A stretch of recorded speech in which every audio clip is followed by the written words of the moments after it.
Welcome to the Bek and Siri Show. And here at Team Sirius Tri Club, it's not just about swim, bike, run. It's about who you become. On our show, we don't just talk to you about swimming, cycling, and running. We talk about mindset. We talk about fearless authenticity and being your very best self. Hi there, Cam here from Team Sirius. This week on the Bek and Sirius Show, we've got Team Sirius coach Maddy. She's going to go deep on the Team Sirius Tri Club swimming principles. She's going to explain why we've been getting such great results with our athletes and why our swim training is different. Hi everyone. Sorry that I'm a couple minutes late. I had some crazy traffic, but I hope you all got wind of the alternative live time, which is 5:30 Central Time right now. I'm in Wisconsin. I would have normally tried to do the regular 5:30 Mountain Time, but I had other plans, so we had to switch to here. But I hope everyone is doing well. Right now I'm helping out Siri and Bek and picking up the live chat for you all. So the first thing, first I want to start out with a couple of things. The first thing I want to do is welcome all of the new members. I hope that a lot of you will jump on here in a few minutes. But thanks to our Thanksgiving Black Friday deal, we had so many new members, more than we've had in a long time. And I think we have almost 20 new ones. So I will go ahead and start welcoming all of you. I hope you all know how to access our live chats. Maybe I'll wait to see if a few more will jump on, but so in the meantime, earlier today, I posted on the club and gave you guys, made sure that you all know that you can reach out to me or Troy or Mary Carmen. We are the other coaches, if you don't know, in the club.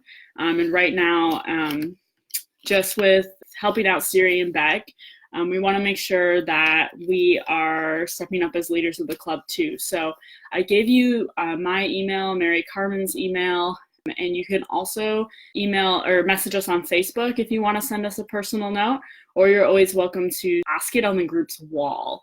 If you ask it on the wall, everybody will see it and will be able to respond back as individual coaches, and our team members can also help out too.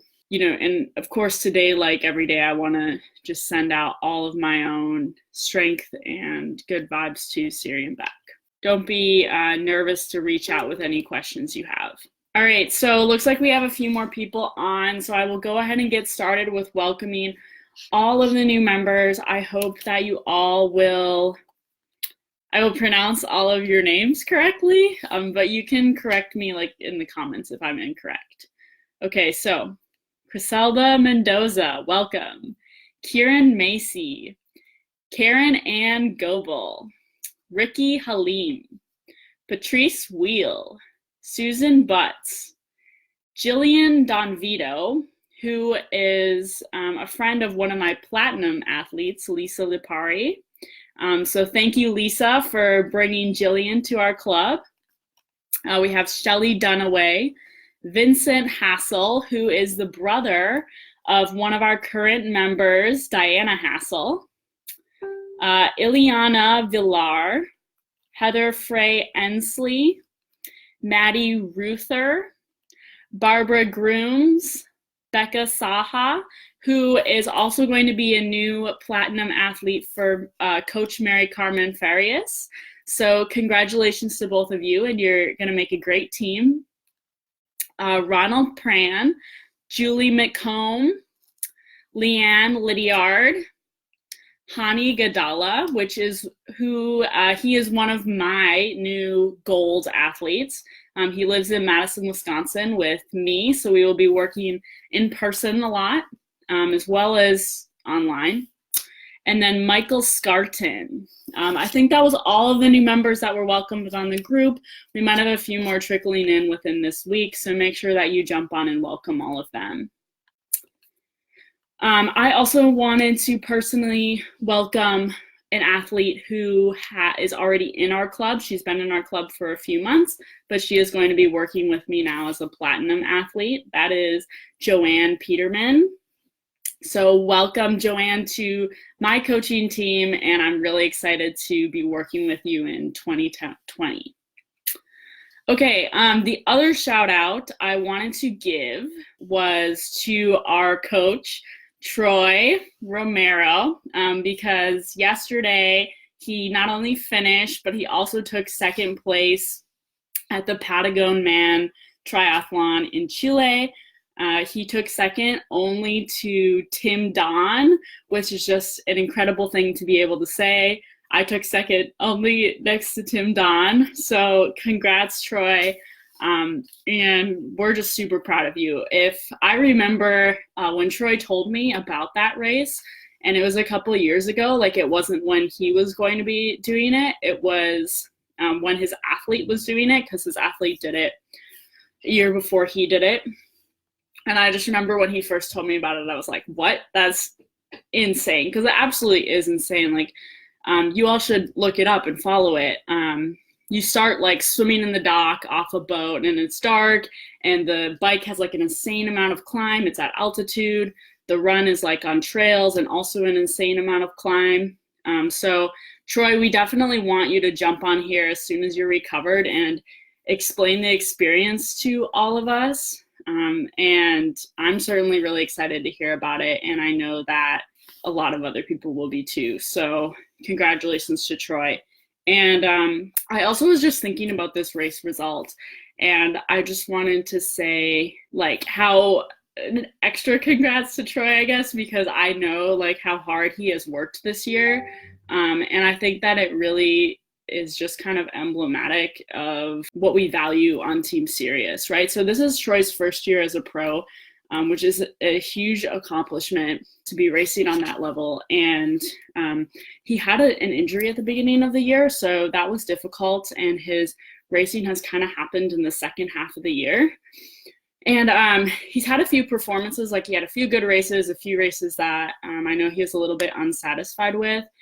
But the thing about Troy is you can just see like every single day that he really shows what Siri says is trusting the process, right? So like no matter what, like no matter how things are going for you, getting up and working extremely hard every day, trusting that things are going to go in the right direction for you and that things are going to click one day.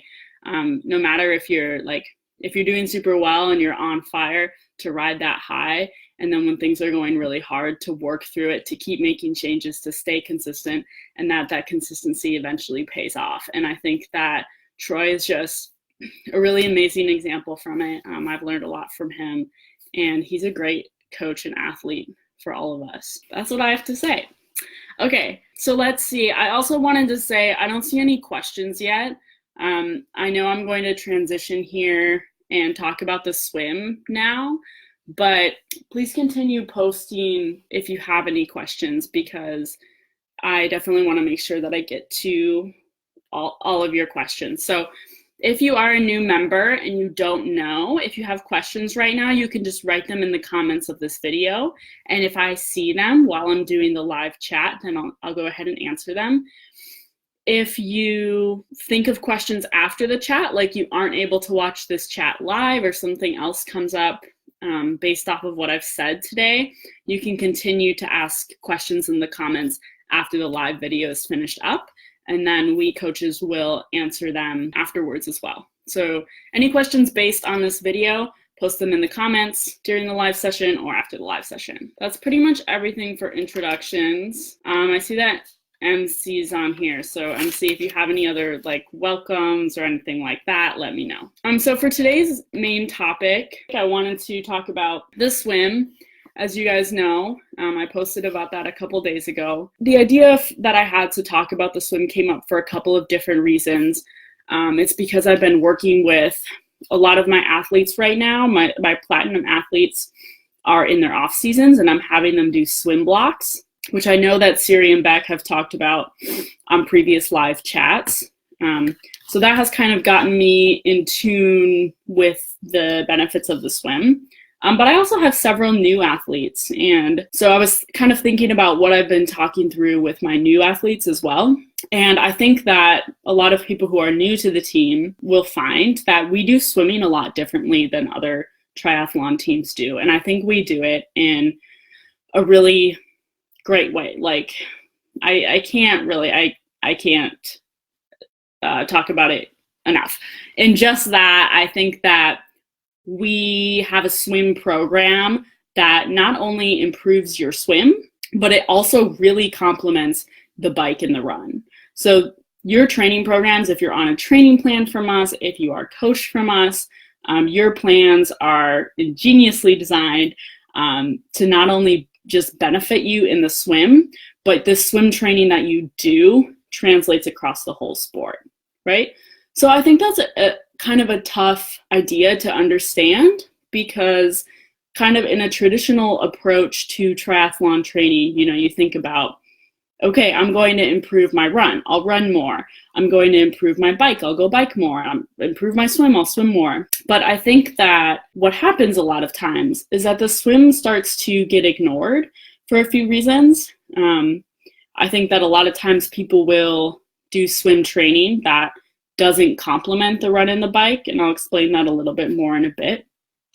And I think another thing is that swimming is the shortest part of the race. A lot of people, like, if they're already good at swimming, I think there's a tendency to think, okay, I've already got the swim down, so I'm going to focus on the bike and the run, which are my weaker areas. That would be where I'm coming from. Now, for somebody else who their swim is something that's new to them, they are intimidated by it. So it might scare you the most. And it might be the session that when you take a look at the week and you have to cut something out, the swim is the first to go. I've heard that happen a lot of times too. But here's the thing. Here's the thing about Team Sirius swim training. So on Team Sirius, what we do is, as I say, the swim complements the bike and the run. So let's say you're going to do an Ironman race and you're following one of our training programs and you get better at swimming, okay? So you get out of the water in your Ironman race and you're, let's say, 5 minutes faster or maybe 10 minutes faster. That would be a huge improvement, okay, right? But you're still thinking, okay, so I got 5 minutes faster on the swim. I got 10 minutes faster out of this huge race that's like hours and hours long, right? So when you think about it that way, it's like, well, I should spend more time biking or running. But the truth is that if we can cut 5-10 minutes off your swim, what also is going to happen is that you've become a much better swimmer and you are going to be way more efficient in the water, right? So you get out 5 minutes earlier from the swim, but you also have lots and lots of energy left over. You didn't totally exhaust yourself on that Ironman swim. And now you come out of the swim and you're able to give so much more on the bike, give so much more on the run.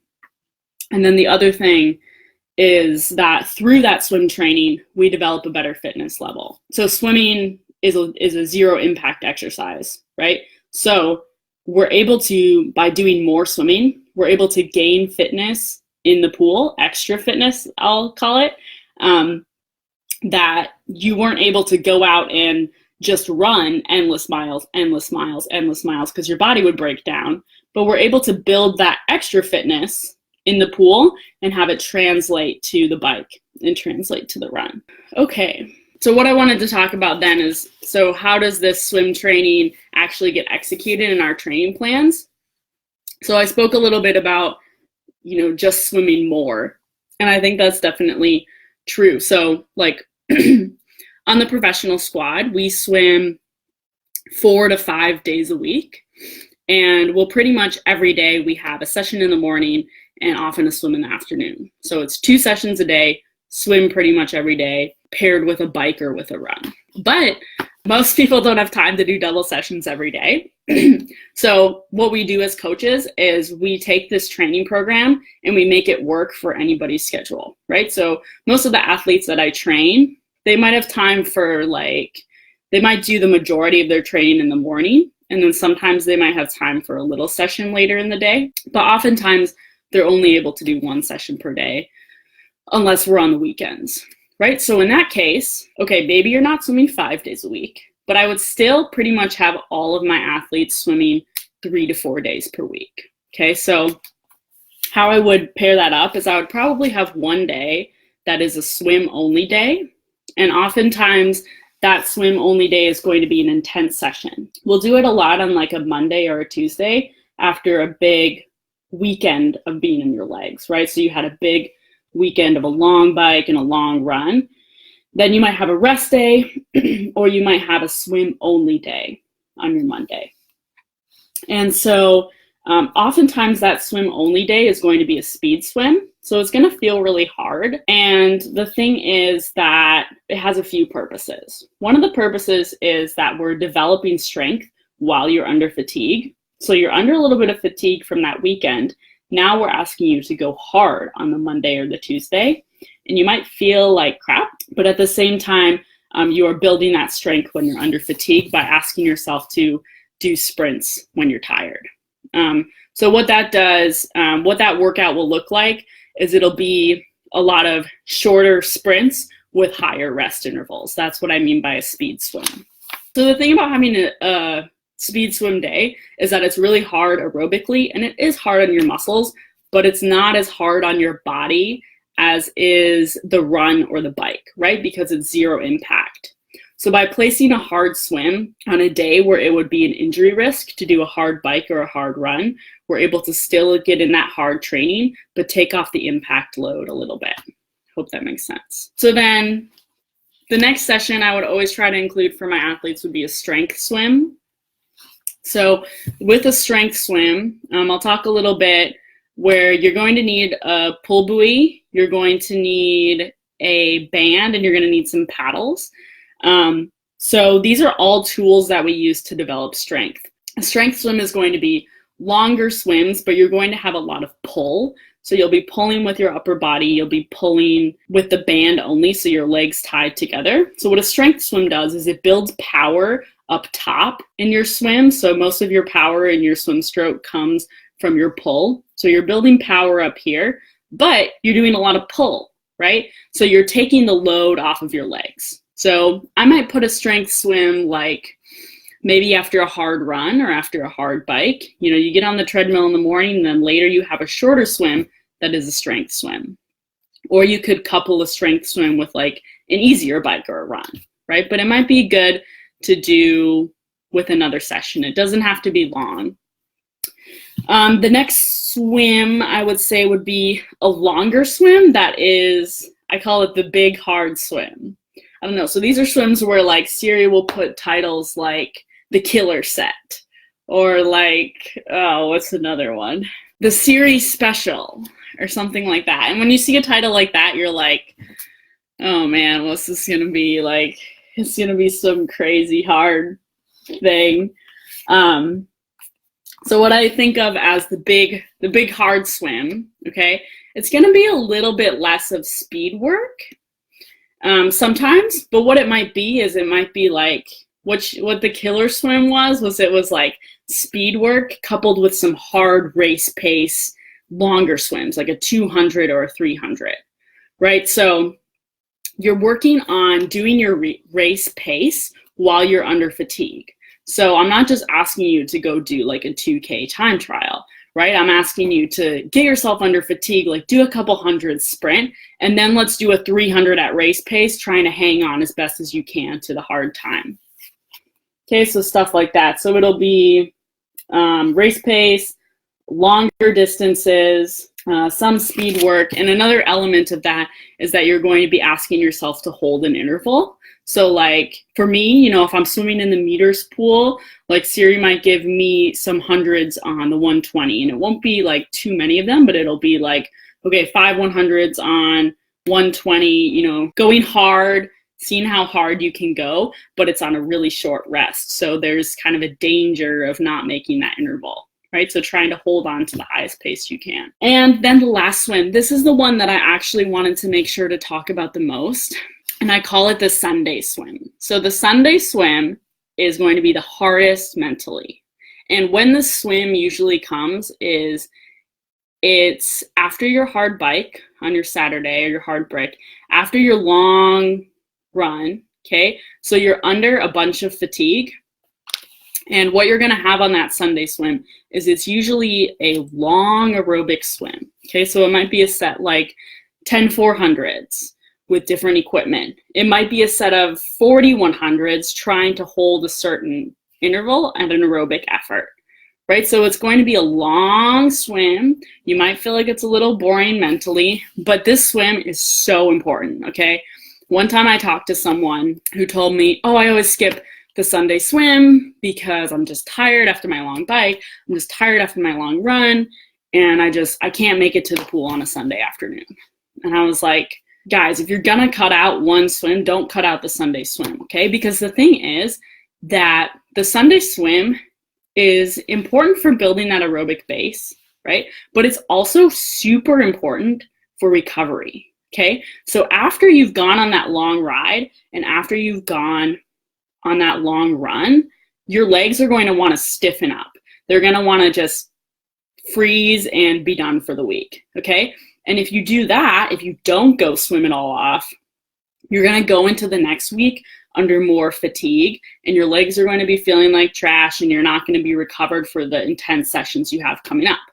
Okay, so the Sunday swim is super important because it's aerobic based often, and it might feel really bad, like you might feel super slow, you might not feel great, you are fatigued, but it's really important for getting that blood flowing. And trust me, you'll feel better on Monday if you do that aerobic swim on Sunday. I hope that makes sense. Let me go over a few other things I had, and then I'll get to your questions. Okay, I'll get to all the questions. Thank you. MC says, speed spectacular. Yes, that is another one of series titles. Another thing I wanted to say, guys, is when you go traveling, I know it can be super tempting to say that you don't have any access to a pool, but I will say that I've found access to a pool every single place I go. Okay, I have a few tips for that. It can be difficult if you're in a foreign country, but I have gone to pools where I spoke nothing, had no idea what their schedule is. I get in the pool and people are talking to me in different languages. I'm serious, you can find a way to make it work. And especially if you're in a place where you speak the language, then there's really no excuse, or if you have internet. So if you're in the US, I would always recommend going to a YMCA because they have great rates, or look online and see if that city has a recreation center, because a lot of times city recreation center pools are gonna have a really cheap swim rate. So it'll be $3 or $4, right? If you do something if you go to a private athletic club, that's when it gets expensive. Okay, so if you just go to a cheap rec center, YMCA, something like that, it's going to be cheap. If you try to go to a local athletic club, it might be more $15, $20, $25 to get in. So that's just a tip I have for you. Okay, so let's talk a little bit about equipment. So I mentioned the tools that we use, paddles, pull buoy, and band. And best thing to know, if you have not used this equipment before, it's going to take a little while to get used to it, right? So the purpose of the band is we tie our ankles together and we're forced to swim with just our arms out front. It really helps with core engagement. It also really helps with stroke turnover rate, but you're going to feel like you're drowning, okay? So I know that a lot of you, if you're a new member, look back at our videos about the band. Siri has a really great one. People are joking about feeling like they're in an L position, and trust me, we've all been there. And it's going to take some time. I was remembering when I went to first train with Siri. I'd been training with Siri for 6 months, and I had just started using the band. I had been using it for 6 months, but I went to Siri and I could keep up with all my teammates except when I would put on the band. So I'd put on the band and I'd be left way the hell behind. And I told that to Siri. I was like, why am I so much farther behind when I wear the band? And that inspired a big motivational pep talk. But the thing that she told me was that, how can I expect to be as good as the other people at the band when I'd only been doing it for 6 months and other people had been doing it for years and years, right? So the takeaway was meet yourself where you're at. And even if you feel like you're really bad with a piece of equipment, keep working on it, keep working on it, keep working on it Don't try to be as good as the other people, but just try to be better than yourself. And trust me, the band is going to transform your swim. You'll swim better than you ever have before. I have zero doubt about that. Okay, as far as the paddles, my favorite paddles are the Stroke Maker brand. I can post a link to that later on.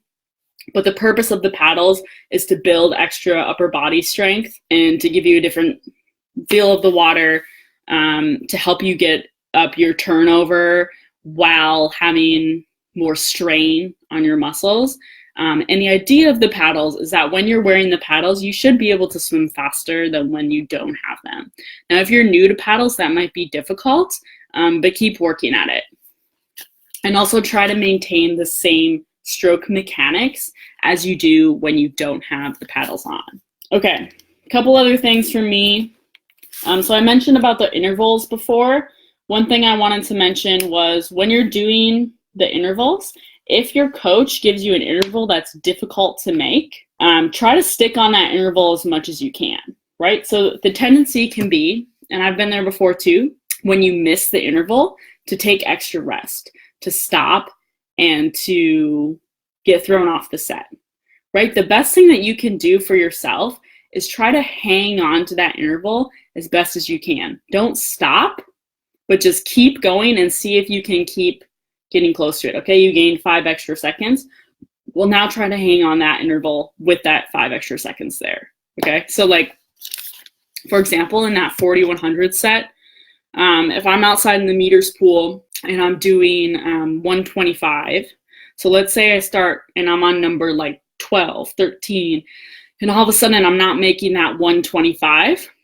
Okay, what do? I start coming in on the 126, the 127. I don't stop. I don't stop and like wait another minute and try to get back on. Try to just stay swimming as fast as you can and say, okay, well now I'm hitting the 127. Try to hit on the 127, 127. What I do is I try to maintain that pace as best as possible for the remainder of the 100s. So if I had 20 and I made it until number 13, I keep going through till number 20.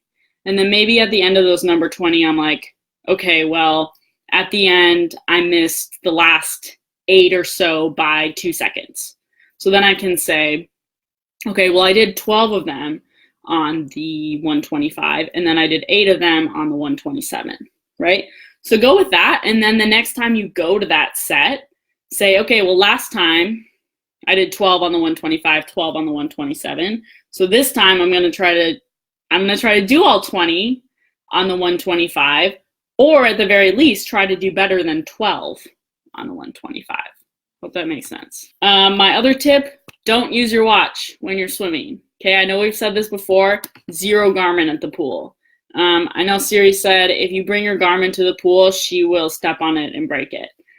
Don't worry, if you're coming to the January camp, she won't actually do that, but I think she might actually do that if I did that or something, brought the Garmin to the pool. So you do not need a Garmin at the pool. The reason is because there is a pace clock at the pool, right?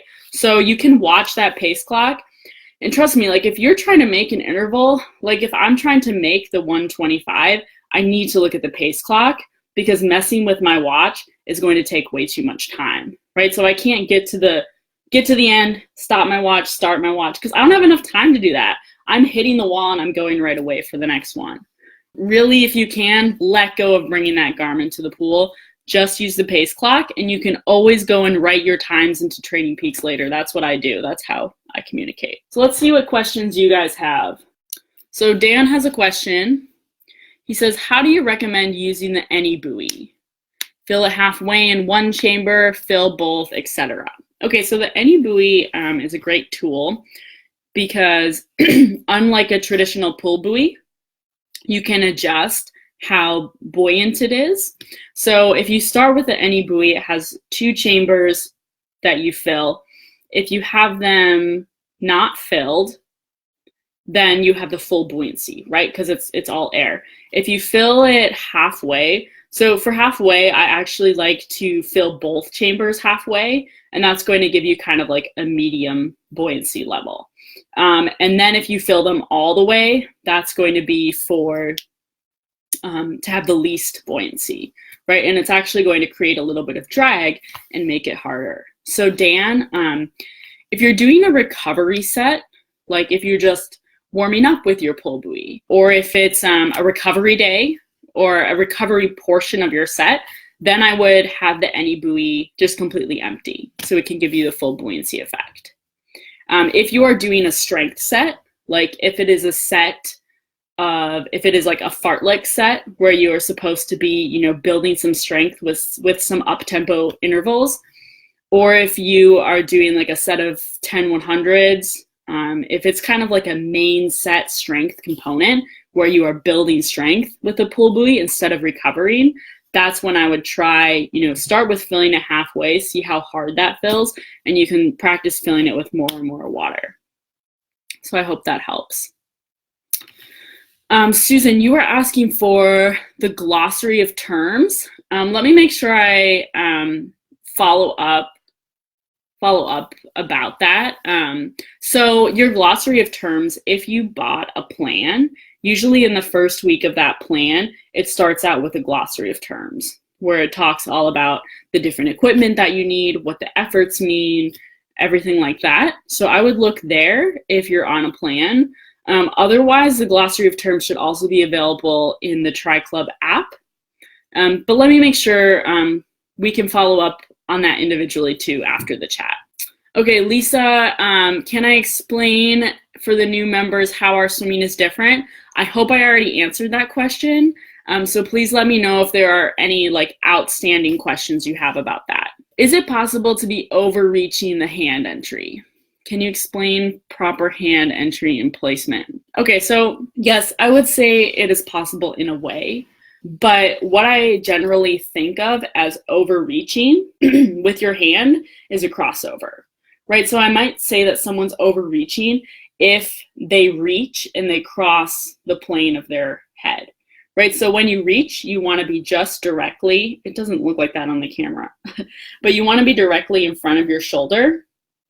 And I actually have the best reach if I am reaching forward with my body here, right? So think about if I'm swimming flat like this and my hands are only ever reaching out this front, this far forward, look what my hand does when I reach all the way by turning my body. It goes way more far forward. So you can't really overreach, I think, in the sense of what you're asking, Lisa. But what we want to do, when you have high turnover, it's going to promote a farther reach out front. So you can't really overreach as long as your extension, as long as your hand is still placed in front of your shoulder. And then the other thing with that is that with the pull, you want to make sure that you are starting your pull by pointing your fingertips down, right? So as soon as I pull, the first motion is bending my elbow. You can't really see that. Bending my elbow, fingertips down.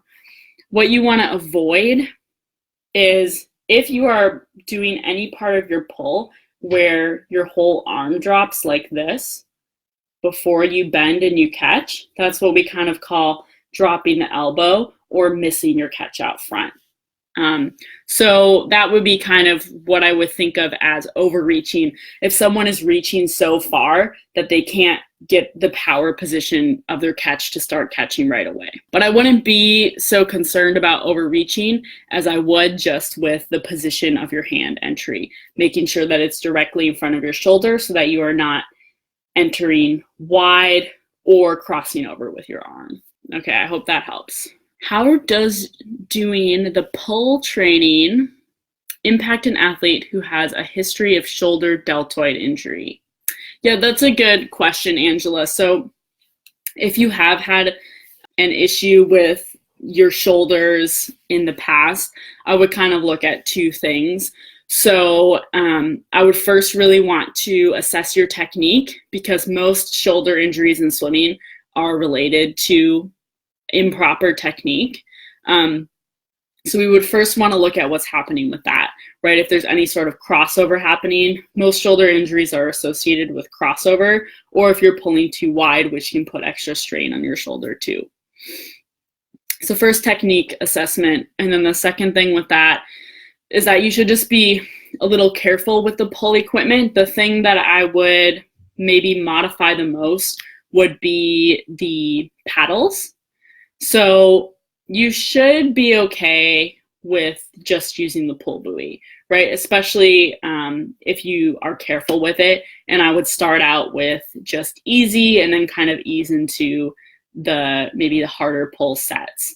Then you can probably add the band only. So band only is still going to be less strain on your shoulders, but it'll be a little bit more intense than the pull buoy band. And then I would progress to the paddles. And another thing you can do if you have shoulder problems is you can mix up, you can change up what size of paddles you use. So the smaller the paddle, the less strain it will be on your shoulders. So maybe pick a paddle that goes like just beyond your fingertips instead of like a big one that's up here. That can help too. But the paddles is certainly going to ask for the most muscular power out of your arms and your shoulders. So that's what I would be adding less. Let me know if you have any other questions about that.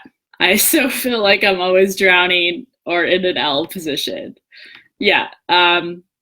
Dan, I know that you are working really hard, and I do think you should take a video, I think, as MC said, and then let's see, like, in 6 months from now, you'll be swimming so much better. Oh, the other thing with band only is just start out with 25s, right? So if you feel like you are in that sinking position, just do short breaks, like 25, stop, reset, 25, and that should help so that you can't sink too much. Okay, when and what are the best foods to eat or drink before swimming? I usually have a banana to help with cramping, but what else? Yeah, so Jillian, we have a lot of chats on, I know you're a new member, and we have a lot of chats where we talk about the fueling, and maybe that's also something that Mary Carmen talks a lot about nutrition, so maybe that's something she can post about. I think that, yes, you have to, some of us have sensitive stomachs when it comes to swimming. What I would do is eat maybe like an hour before the session, a bigger amount of food. I think banana is great. Banana with peanut butter and toast, something like that. I never eat spicy food before I swim. I never eat acidic food before I swim. So something that's, carbohydrate heavy and is going to keep your stomach happy. But you will find that some of our swims in the training plans are longer. So if your swim is going to be longer than an hour, I would also plan to eat during the swim. So I would either have a carb drink with you, or I would have a gel, or a little bar that you can take some bites out of. You're going to find that if you're in the pool for more than an hour, you're going to want to have that little energy boost during the session as well. Dan, yeah, so Jillian, yeah, I would definitely recommend the F2C. I use the F2C during my swims for sure. So either the glycodurance or the endurance 5-to-1 I would have before the swim, actually. Is a hard set one where your arms cadence goes as fast as they can, an easy set a slower cadence? Well, that's a really good question, because the thing that we try to do with our swimmers is we actually try to have you increase your turnover in all of your swims. So even when you're swimming aerobically, to have a higher turnover. But if you're really not used to high turnover, that can be difficult. So what I would practice is maybe when you're doing the pull buoy band, trying to have a high turnover the whole time, but not using as much muscle power. So that way it's not as hard aerobically. So you can still have a high turnover when you're swimming easy, but it's going to take some practice, right? So I'm moving my arms quickly out front, but I'm not pulling as hard as I would be if I was doing a sprint. And then when you're doing a hard swim, you're absolutely going to have your turnover up all the way. So I would work on getting your turnover up all around, and then see if you can distinguish between when you're swimming easy but a high turnover and when you're swimming hard by a hard turnover. I know that can be hard to do, but we certainly never want to have a long loping stroke out front. Hope that will help. Angela, if you have any tips for what you do with your stomach too, I'm sure that would be helpful. But I will probably ask MC if she can follow up on that. And maybe Jillian, since you were the one who asked the question, maybe she can tag you in it too. All right, thank you so much, everybody.